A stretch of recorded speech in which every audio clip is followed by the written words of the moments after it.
There's a moment that happens, usually late at night, when you finally sit down to do the thing you've been avoiding all day. Your hands are on the keyboard. The document is open. The task is clear. And then, nothing. Not laziness. Not distraction. Something else entirely. Your body freezes. Your mind goes blank. And you feel this weight pressing down on your chest that you can't quite name. What if that moment isn't a failure of willpower, but a precisely calibrated response from the most ancient parts of your brain? What if procrastination isn't what you think it is at all? The standard story about procrastination goes something like this: you're lazy, indisciplined, or simply don't want it badly enough.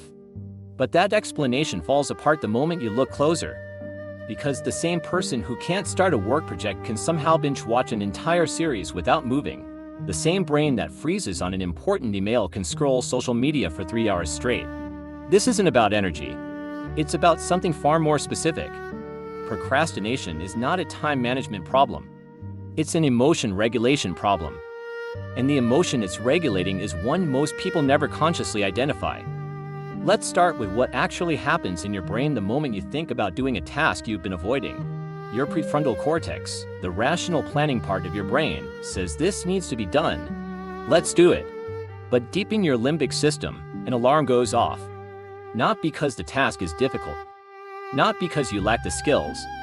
But because your amygdala has learned to associate that task with a very specific feeling you've been trying not to feel.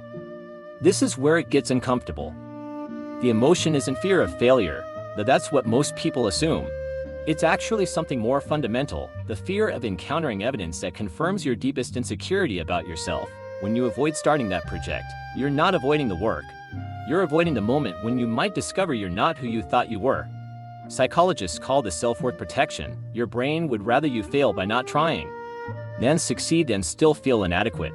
Because if you don't try, you can always say I could have done it if I really wanted to.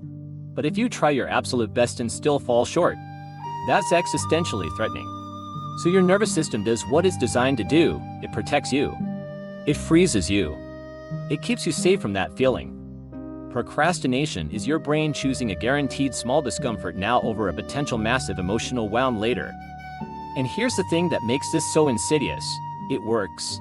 Every time you procrastinate, you successfully avoid feeling that uncomfortable thing. Your brain learns that avoidance is effective.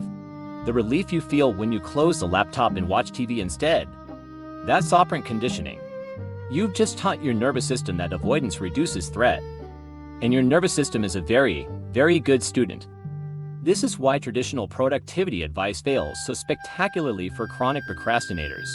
Just use the Pomodoro technique, break it into smaller tasks, remove distractions.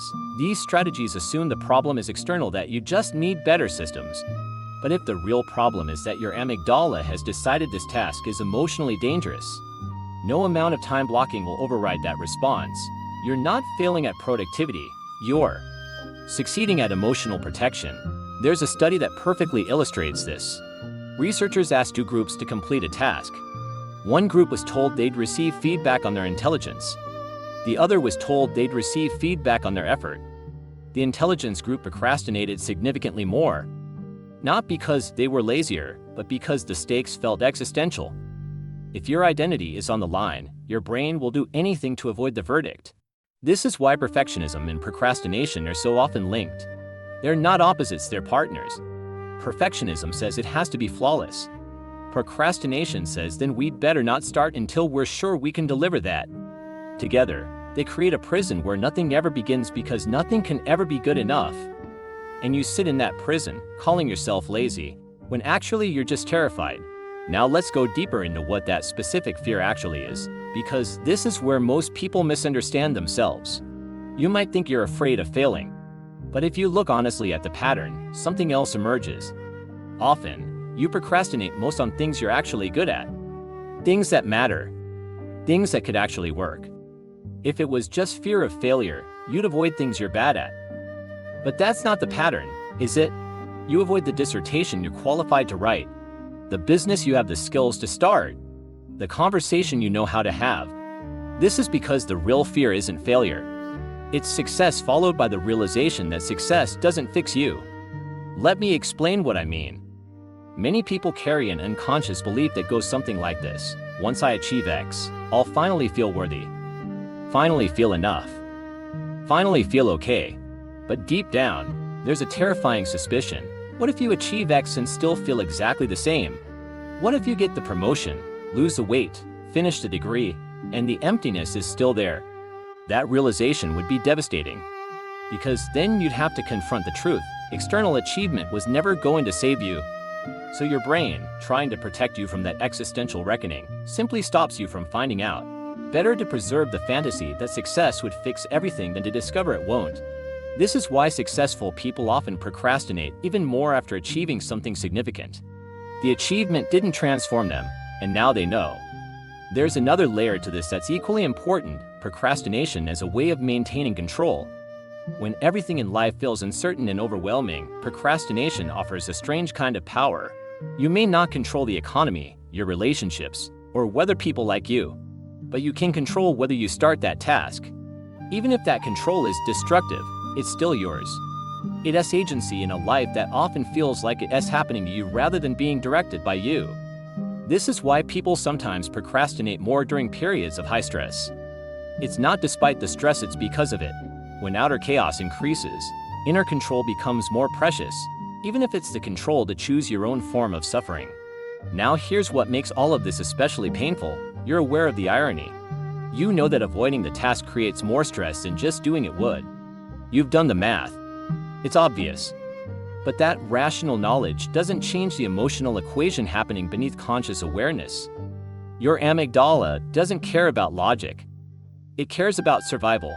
And it has decided, based on past patterns, that this task threatens your survival, not your physical survival, your psychological survival, your sense of being a person who has value. This is the hidden architecture of procrastination, a nervous system trying to protect it. Self-concept it believes is fragile, and until you address what's actually being protected, no productivity hack will create lasting change. So what does actually help? First, you have to name the real fear. Not the surface fear of I might fail, but the deeper fear beneath it. What would it mean about you if you tried your absolute best and it wasn't enough?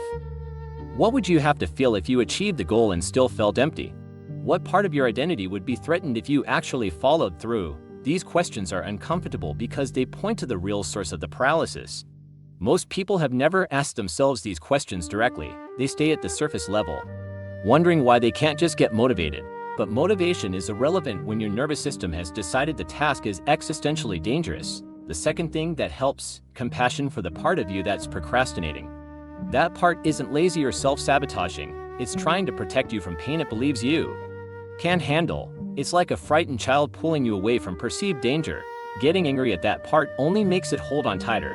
What it needs is acknowledgement. I see you. I know you're scared. I understand why you're trying to keep me safe. When that part feels seen rather than judged, it can begin to relax its grip. The third thing: separating your worth from your output. This is perhaps the hardest part, because we've been socialized to believe our value comes from what we produce.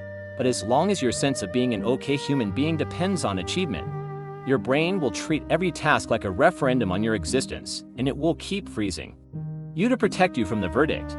Real change begins when you can hold this truth.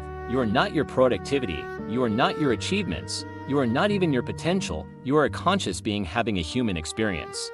And your worth is inherent, not earned. I know that sounds abstract, but it's the foundation, because when your identity isn't on the line, tasks become just tasks. Difficult, maybe, and pleasant, possibly, but not existentially threatening. There's one more thing I want to share, and it might be the most important. The opposite of procrastination isn't productivity, it's presence. When you procrastinate, you're not present, you're in the future, catastrophizing about outcomes, or in the past, rehearsing your inadequacy. The actual task, in the actual moment, is never as threatening as the story your mind tells about it. What helps is to practice being with the discomfort of starting without needing it to feel comfortable, not powering through with toxic positivity, not white-knuckling your way forward, but being willing to feel the fear and start anyway, small, imperfect, without guarantees. Not because you're strong, but because you're finally tired of being imprisoned by protection. This is the paradox. The thing you ray avoiding to stay safe is the only thing that can actually free you.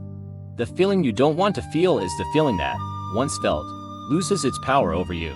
Your brain has been trying to protect you from a monster that exists only as long as you keep running from it. The moment you turn and really face it, it dissolves. Not because it wasn't real, but because you're finally allowing yourself to have the experience you've been defending against. And the experience, while uncomfortable, is survivable. More than survivable, it's often the beginning of actual change. So the next time you feel that freeze response, that familiar weight, that impulse to do anything except the thing, pause. Notice what you're feeling, not what you're thinking about the task, but what you're feeling in your body: tightness, heaviness, panic, shame. Name it, locate it, breathe with it, and then ask yourself, what am I really afraid will happen if I begin? Not the surface answer, the real one. The answer might surprise you. It might make you sad. It might make you angry at all the years you've spent running from something that was trying to run from you. But in that moment of honest recognition, something shifts. The task is still there, the discomfort is still there, but the existential threat starts to fade because you finally stopped abandoning yourself. You finally stopped treating your fear like an enemy, and your nervous system, feeling seen, can finally begin to stand down. This is the work, not productivity hacks, not motivation, but the patient, uncomfortable work of befriending the parts of yourself that have been protecting you the only way they knew how. Procrastination isn't your enemy, it's a messenger. And it's been trying to tell you something important about what you're afraid to feel. Maybe it's time to finally listen. If this perspective shifted something in you, subscribe to this channel, not for productivity tips, but for deeper explorations of what it means to be human, because understanding yourself isn't about optimizing your output. It's about finally being able to sit with yourself without running away, and maybe that's the real work we're all avoiding.